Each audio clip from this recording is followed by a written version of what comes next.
Bismillahirrahmanirrahim. Assalamualaikum warahmatullahi wabarakatuh. Selamat pagi, siang, sore, malam, kapanpun kalian menyimak video pembelajaran di channel Explore Biologi. Pada video pelajaran kali ini, kita akan lanjutkan materi pada bab mutasi. Jika di video sebelumnya saya sudah jelaskan tentang definisi dari mutasi tersebut, nah video kali ini akan agak panjang, karena kita akan mengeksplor jenis-jenis dari mutasi itu sendiri. Oke? Kita masuk ke bahasan jenis dari mutasi. Kalau ngomongin jenis dari mutasi, mutasi itu dapat terbagi jadi dua berdasarkan objek yang terkena mutasi tersebut. Ya.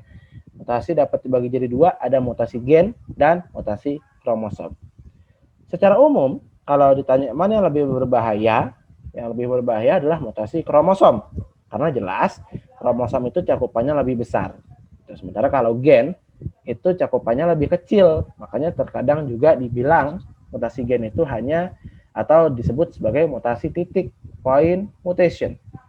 Sementara kalau mutasi kromosom itu dia dapat menimbulkan kelainan tubuh jika dibandingkan dengan mutasi gen.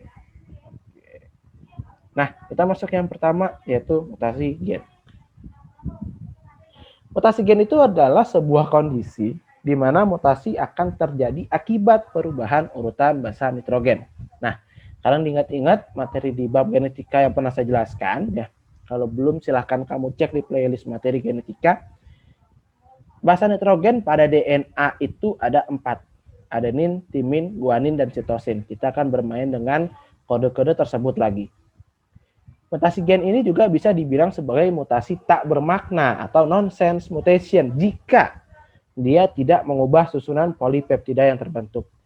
Jadi memang yang nanti jadi patokan adalah bukan basa nitrogennya, tapi yang akan jadi patokan apakah dia bermutasi atau mutasinya berdampak atau tidak, itu adalah dari susunan polipeptidanya dia atau susunan proteinnya dia. Jika mutasinya tidak mengubah susunan polipeptida atau protein hasil dari sintesis protein, maka mutasi tersebut akan menjadi mutasi nonsens jika tidak mengubah, gitu ya. Tapi jika mengubah itu akan berdampak lebih buruk atau lebih, gitu ya. Nah, kita kenalan sama macam-macam mutasi gen. Yang pertama ada substitusi. Apa itu substitusi? Sesuai namanya aja. Jadi nantinya kita akan kenal dengan berbagai macam istilah. Dan itu semuanya diberikan berdasarkan terjemahan katanya dia. Substitusi artinya adalah ada yang berganti, ada yang tukeran gitu ya. Nah, kalau secara definisi kan ada di gambar sudah saya tuliskan bahwa substitusi adalah penggantian satu nukleotida dan pasangannya di dalam untai DNA komplementer dengan pasangan nukleotida yang lain. Intinya ada perubahan. Itu nanti perubahannya ada dua jenis lagi. Gitu. Ada transisi, ada transversi. Kalau transisi berarti pergantian itu hanya dengan sesamanya. Contoh, kalau purin, iya sama purin lagi. Sementara kalau purimidin, iya dengan pirimidin lagi. Bisa lihat di contoh ya, ini warna merah. Misalnya, ini harusnya di nomor 2, ini terjadi transisi. Nah, harusnya G, C, ternyata setelah terjadi transisi itu menjadi A, T. Itu contoh. Berarti penggantiannya ya sesamanya saja gitu. Kalau purin dengan purin juga, sementara kalau pirimidin ya dengan pirimidin juga gitu. Lalu yang kedua ada transversi. Kalau transversi itu berarti substitusinya dia berlainan.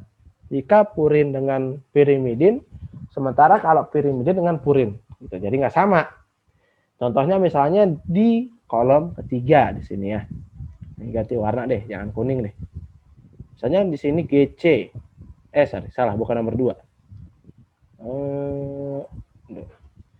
Di nomor 3, di sini kodenya adalah TA.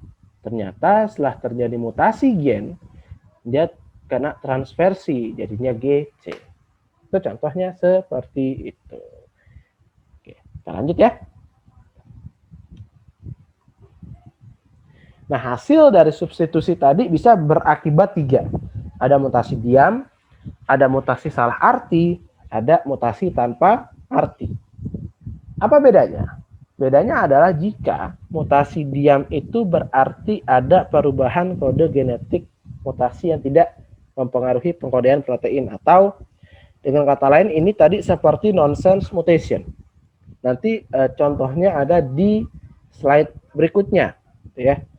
Nah, kalau yang kedua mutasi salah arti. Kalau mutasi salah arti kodenya berubah dan hasilnya juga berubah.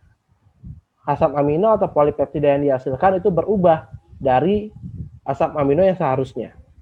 Dan sementara yang ketiga adalah mutasi tanpa arti. Kalau mutasi tanpa arti berarti perubahannya nanti mengubah dari harusnya kodon atau polipeptida X, diubahnya jadi sinyal stop.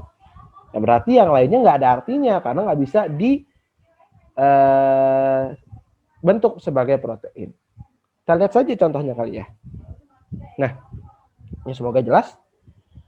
Jadi yang normal itu bisa dilihat di kolom yang paling atas ya. Itu yang normal.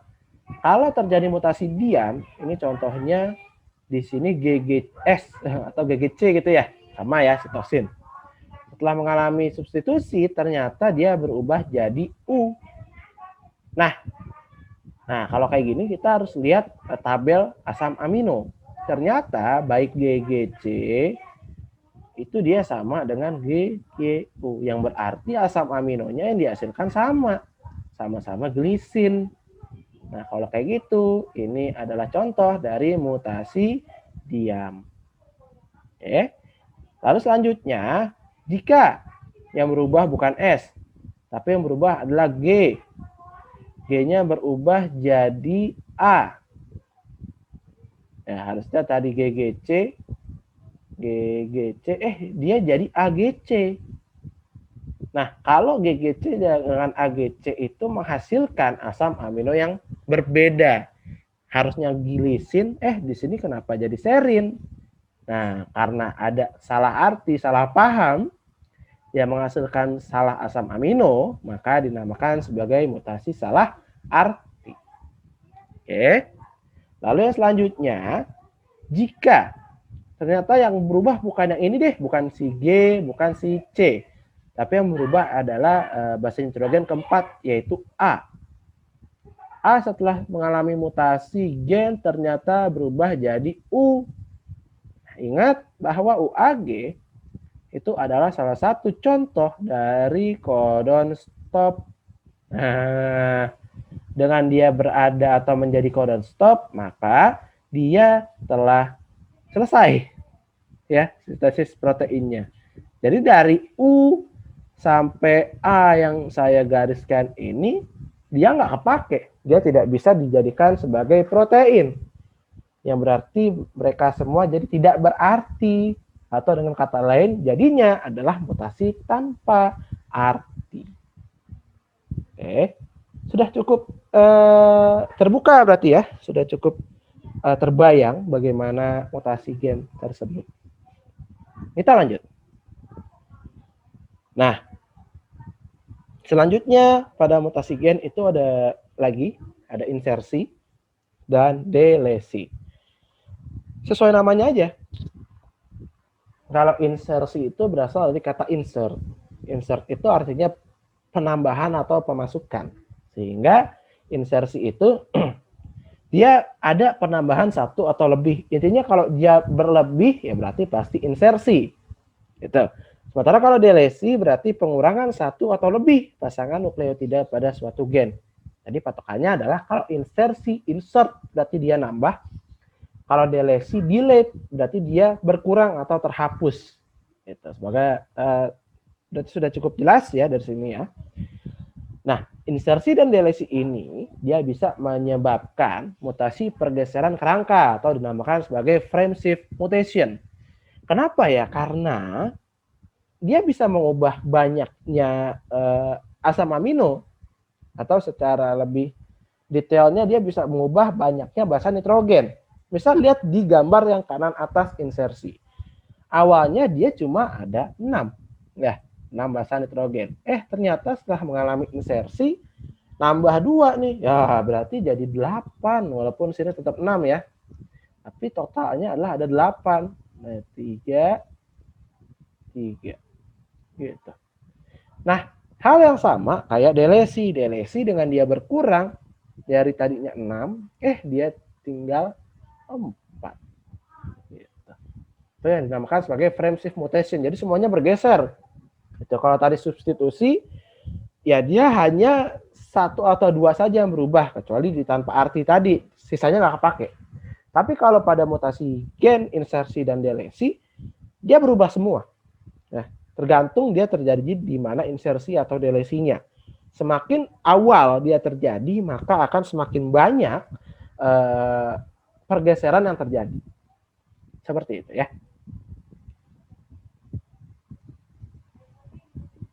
Nah, oke. Jika demikian cukup di situ dulu. Nanti di video selanjutnya saya akan jelaskan tentang mutasi kromosom supaya tidak terlalu panjang videonya.